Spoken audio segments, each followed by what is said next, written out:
میری وفات کے بعد موسم سرما کی ایک انتہائی ٹھٹھرتی شام تھی جب میری وفات ہوئی۔ اس دن صبح سے بارش ہو رہی تھی۔ بیوی مجھے ڈاکٹر کے پاس لے کر گئی۔ ڈاکٹر نے دوائیں تبدیل کی مگر میں خلاف معمول خاموش رہا۔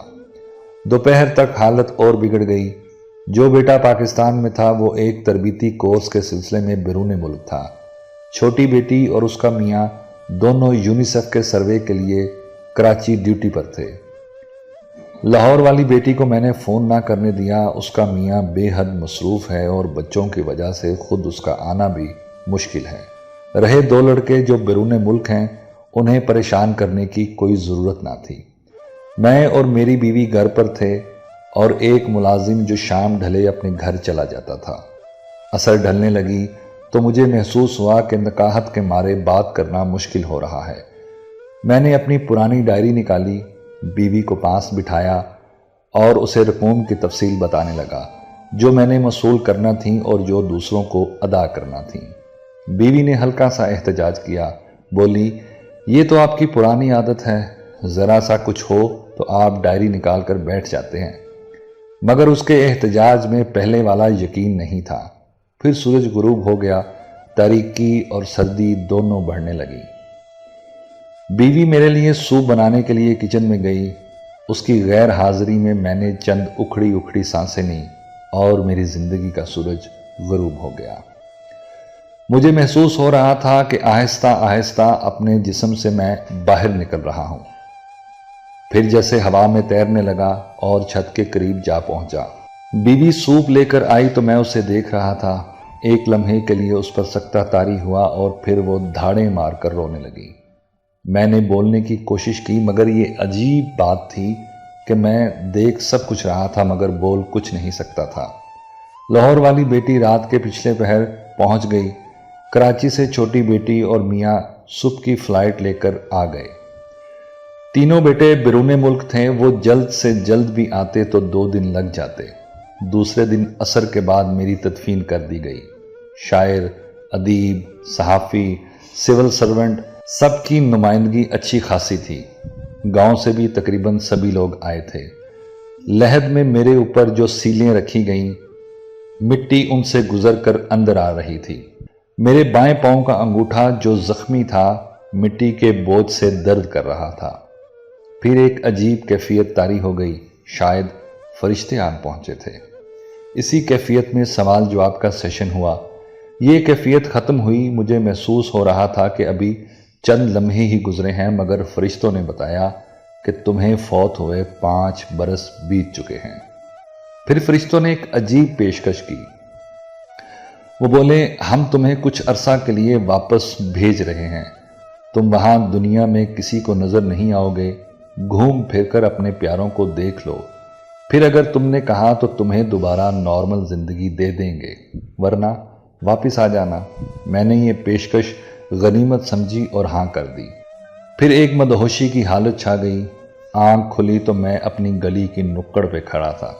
آہستہ آہستہ قدم اٹھاتا اپنی گھر کی جانب بڑھ رہا تھا۔ راستے میں کرنل صاحب کو دیکھا جو گھر کے باہر کھڑے تھے، انتہائی کمزور لگ رہے تھے۔ خواجہ صاحب بیگم کے ساتھ واک پر نکل رہے تھے۔ میں اپنے مکان کے گیٹ پر پہنچ کر ٹھٹک گیا۔ یہ کیا؟ میرے نام کی تختی غائب تھی۔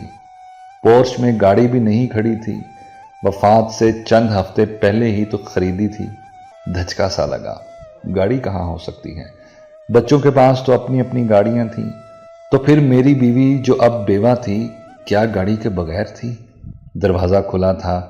میں سب سے پہلے سیڑھیاں چڑھ کر اوپر اپنی لائبریری میں گیا۔ یہ کیا؟ کتابیں تھیں نہ الماری۔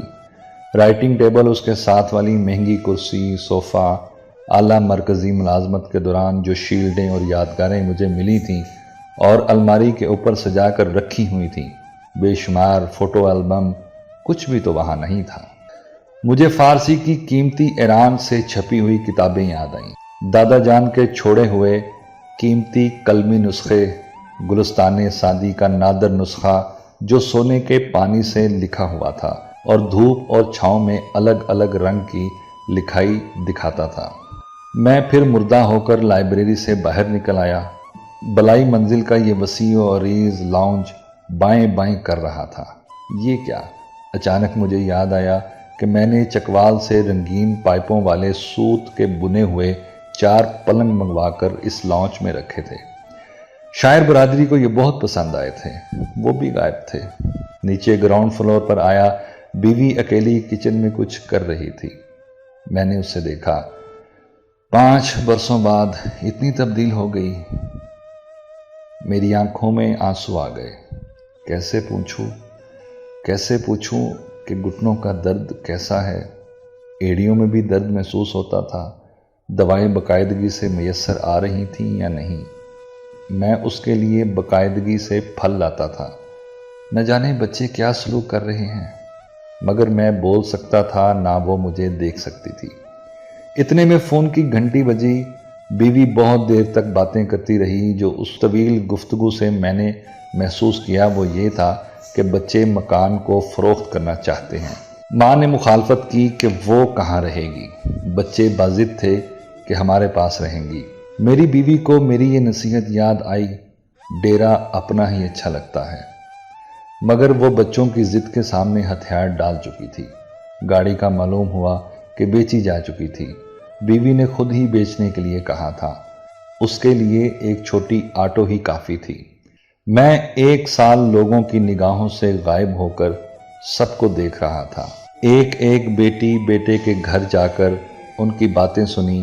کبھی کبھار ہی ابا مرحوم کا یعنی میرا ذکر آتا، وہ بھی سرسری سا۔ ہاں البتہ زینب میری نواسی اکثر نانا ابو کا ذکر کرتی۔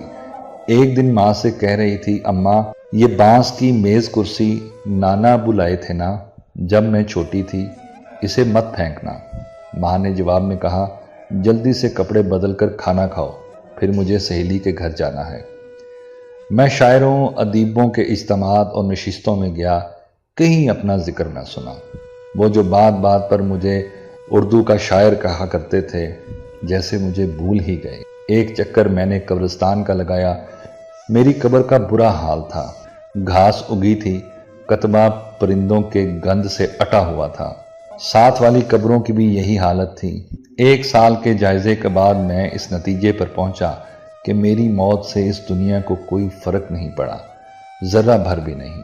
بیوی یاد کر لیتی ہے، تاہم بچے، پوتے پوتیاں، نواسے سب بھول چکے تھے۔ ادبی حلقوں کے لیے میں اب تاریخ کا حصہ بن چکا تھا۔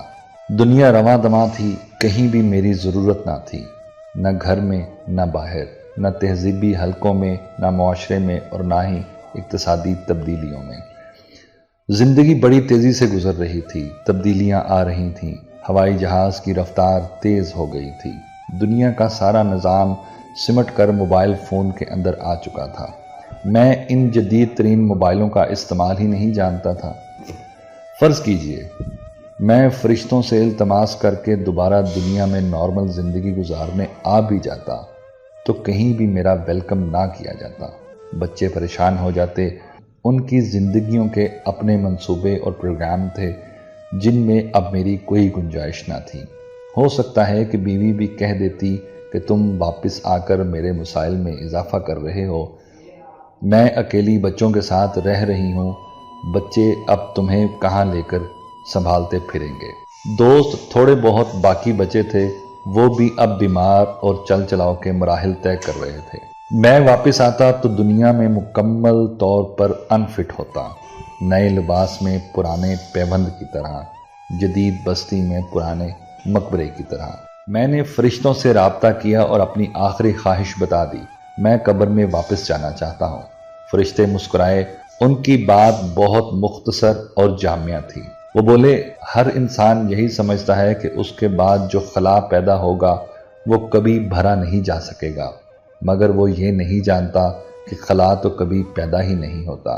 ہمارے دماغوں میں بھی یہی سوچ ہے کہ یہ گھر، یہ کاروبار، یہ نوکری، یہ دنیا کی رونقیں، یہ بچوں کی کفالتیں، یہ بیوی کی ضرورتیں سب میری وجہ سے ہیں۔ اگر میں نہ رہا تو دنیا کی گردش رک جائے گی۔